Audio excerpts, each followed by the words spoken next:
ओम साई राम। श्री साईं सच्चरित्र चैप्टर 3। श्री साईं बाबा की स्वीकृति, आज्ञा और प्रतिज्ञा, भक्तों को कार्य समर्पण, बाबा की लीलाएं, ज्योति स्तंभ स्वरूप, मात्र प्रेम, रोहिला की कथा, उनके मधुर अमृतोपदेश। श्री साईं बाबा की स्वीकृति और वचन देना। जैसा कि गत अध्याय में वर्णन किया जा चुका है, बाबा ने सच्चरित्र लिखने की अनुमति देते हुए कहा कि सच्चरित्र लेखन के लिए मेरी पूर्ण अनुमति है। तुम अपना मन स्थिर कर मेरे वचनों में श्रद्धा रखो और निर्भय होकर कर्तव्य पालन करते रहो। यदि मेरी लीलाएं लिखी गई तो अविद्या का नाश होगा तथा ध्यान एवं भक्ति पूर्वक श्रवण करने से दैहिक बुद्धि नष्ट होकर भक्ति और प्रेम की तीव्र लहर प्रवाहित होगी, और जो इन लीलाओं की अधिक गहराई तक खोज करेगा उसे ज्ञान रूपी अमूल्य रत्न की प्राप्ति हो जाएगी। इन वचनों को सुनकर हेमांड पंत को अति हर्ष हुआ और वे निर्भय हो गए। उन्हें दृढ़ विश्वास हो गया कि अब कार्य अवश्य ही सफल होगा। बाबा ने श्यामा की ओर दृष्टिपात कर कहा, जो प्रेम पूर्वक मेरा नाम स्मरण करेगा मैं उसकी समस्त इच्छाएं पूर्ण कर दूंगा। उसकी भक्ति में उत्तरोत्तर वृद्धि होगी। जो मेरे चरित्र और कृत्यों का श्रद्धा पूर्वक गायन करेगा उसकी मैं हर प्रकार से सदैव सहायता करूंगा। जो भक्तगण हृदय और प्राणों से मुझे चाहते हैं उन्हें मेरी कथाएं श्रवण कर स्वभावतः प्रसन्नता होगी। विश्वास रखो कि जो कोई मेरी लीलाओं का कीर्तन करेगा उसे परमानंद और चिर संतोष की उपलब्धि हो जाएगी। यह मेरा वैशिष्ट्य है कि जो कोई अनन्य भाव से मेरी शरण आता है, जो श्रद्धा पूर्वक मेरा पूजन, निरंतर स्मरण और मेरा ही ध्यान किया करता है, उसको मैं मुक्ति प्रदान कर देता हूँ। जो नित्य प्रति मेरा नाम स्मरण और पूजन कर मेरी कथाओं और लीलाओं का प्रेम पूर्वक मनन करते हैं, ऐसे भक्तों में सांसारिक वासनाएं और ज्ञान रूपी प्रवृत्तियां कैसे ठहर सकती हैं। मैं उन्हें मृत्यु के मुख से बचा लेता हूँ। मेरी कथाएं श्रवण करने से मुक्ति हो जाएगी, अतः मेरी कथाओं को श्रद्धा पूर्वक सुनो, मनन करो। सुख और संतोष प्राप्ति का सरल मार्ग ही यही है। इससे श्रोताओं के चित्त को शांति प्राप्त होगी, और जब ध्यान प्रगाढ़ और विश्वास दृढ़ हो जाएगा तब अखंड चैतन्य घन से अभिन्नता प्राप्त हो जाएगी। केवल साईं साईं के उच्चारण मात्र से ही उनके समस्त पाप नष्ट हो जाएंगे। भिन्न भिन्न कार्यों की भक्तों को प्रेरणा। भगवान अपने किसी भक्त को मंदिर, मठ, किसी को नदी के तीर पर घाट बनवाने, किसी को तीर्थ पर्यटन करने और किसी को भगवत कीर्तन करने एवं भिन्न भिन्न कार्य करने की प्रेरणा देते हैं, परंतु उन्होंने मुझे साईं सच्चरित्र लेखन की प्रेरणा दी। मुझे किसी भी विद्या का पूर्ण ज्ञान न होने के कारण मैं इस कार्य के लिए सर्वथा अयोग्य था, अतः मुझे इस दुष्कर कार्य का दुस्साहस क्यों करना चाहिए। श्री साईं महाराज की यथार्थ जीवनी का वर्णन करने की सामर्थ्य किसे है। उनकी कृपा मात्र से ही कार्य संपूर्ण होना संभव है। इसीलिए जब मैंने लेखन प्रारंभ किया तो बाबा ने मेरा अहम नष्ट कर दिया और उन्होंने स्वयं अपना चरित्र रचा। अतः इस चरित्र का श्रेय उन्हीं को है, मुझे नहीं। जन्मतः ब्राह्मण होते हुए भी मैं दिव्य चक्षु विहीन था, अतः साईं सच्चरित्र लिखने में सर्वथा अयोग्य था। परंतु श्री हरि कृपा से क्या संभव नहीं है। मूक भी वाचाल हो जाता है और पंगु भी गिरिवर चढ़ जाता है। अपनी इच्छा अनुसार कार्य पूर्ण करने की युक्ति वे ही जाने। हारमोनियम और बंसी को यह आभास कहाँ कि ध्वनि कैसे प्रसारित हो रही है, इसका ज्ञान तो वादक को ही है। चंद्रकांत मणि की उत्पत्ति और जवार भाट्टे का रहस्य मणि अथवा उदधि नहीं, वरन शशिकलाओं के घटने बढ़ने में ही निहित है। बाबा का चरित्र ज्योति स्तंभ स्वरूप। समुद्र में अनेक स्थानों पर ज्योति स्तंभ इसलिए बनाए जाते हैं जिससे नाविक चट्टानों और दुर्घटनाओं से बच जाए और जहाज को कोई हानि न पहुंचे। इस भव सागर में श्री साईं बाबा का चरित्र ठीक उपयुक्त भांति ही उपयोगी है। वह अमृत से भी अति मधुर और सांसारिक पथ को सुगम बनाने वाला है। जब वह कानों के द्वारा हृदय में प्रवेश करता है तब दैहिक बुद्धि नष्ट हो जाती है और हृदय में एकत्रित करने से समस्त कुशंकाएं लोप हो जाती हैं। अहंकार का विनाश हो जाता है और बौद्धिक आवरण लुप्त होकर ज्ञान प्रकट हो जाता है। बाबा की विशुद्ध कीर्ति का वर्णन निष्ठापूर्वक श्रवण करने से भक्तों के पाप नष्ट होंगे। अतः यह मोक्ष प्राप्ति का भी सरल साधन है। सतयुग में शम तथा दम, त्रेता में त्याग, द्वापर में पूजन और कलयुग में भगवत कीर्तन ही मोक्ष का साधन है। यह अंतिम साधन चारों वर्णों के लोगों को साध्य भी है। अन्य साधन योग, त्याग, ध्यान, धारणा आदि आचरण करने में कठिन है, परंतु चरित्र तथा हरि कीर्तन का श्रवण तो अत्यंत ही सुलभ है। केवल उन पर ध्यान देने की ही आवश्यकता है। कथा श्रवण और कीर्तन से इंद्रियों की स्वाभाविक विषय शक्ति नष्ट हो जाती है और भक्त वासना रहित होकर आत्म साक्षात की ओर अग्रसर हो जाता है।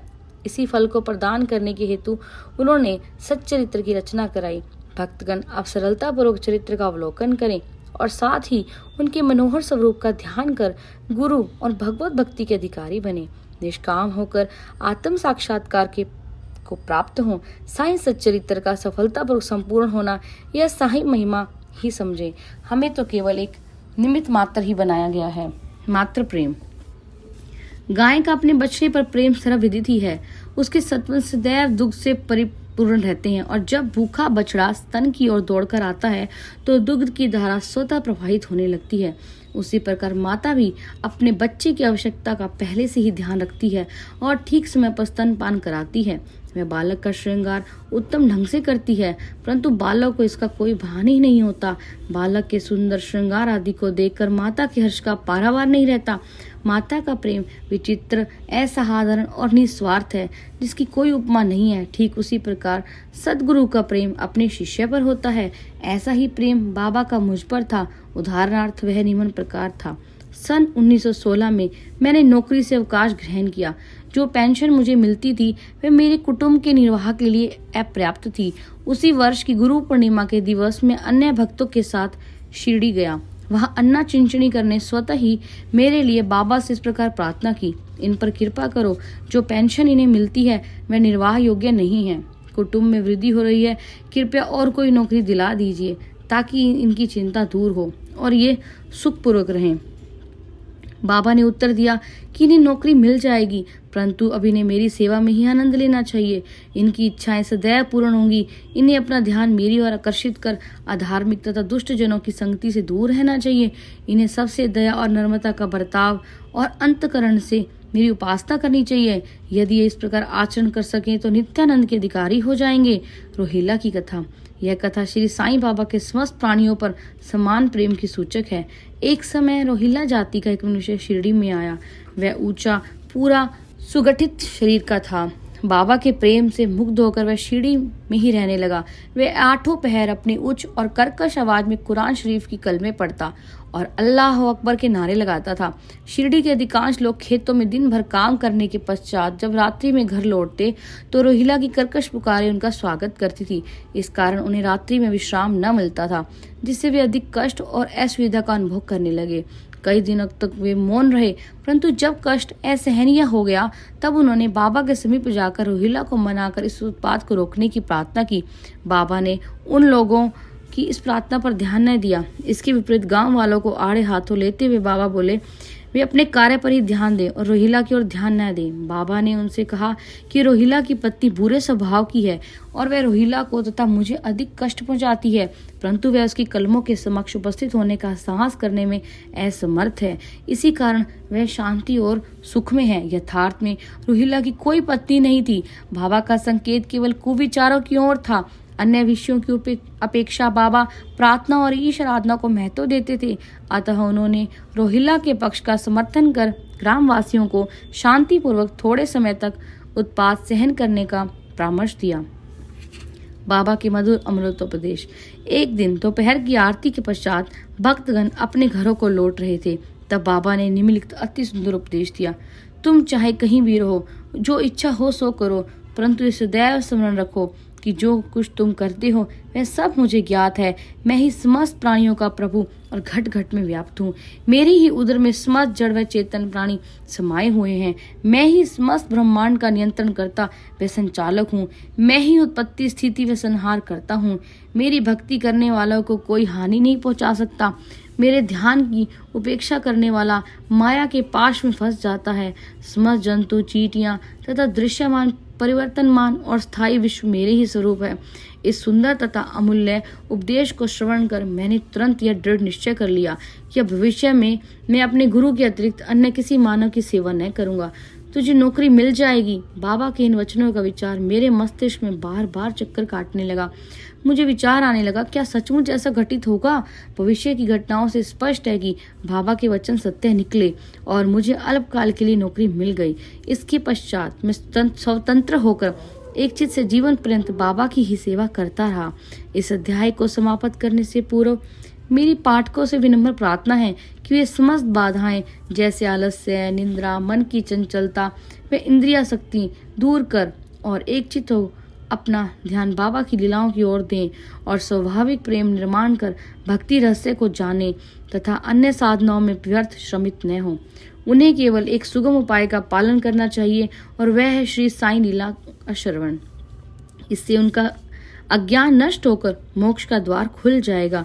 जिस प्रकार अनेक स्थानों में भ्रमण करते हुए भी लोभी पुरुष अपने गड़े हुए धन के लिए सतत चिंतित रहता है, उसी प्रकार श्री साईं को अपने हृदय में धारण करो। अगले अध्याय में श्री साईं बाबा के शिरडी आगमन का वर्णन होगा। श्री सद्गुरु साईनाथ अर्पणमस्तु। शुभम भवतु।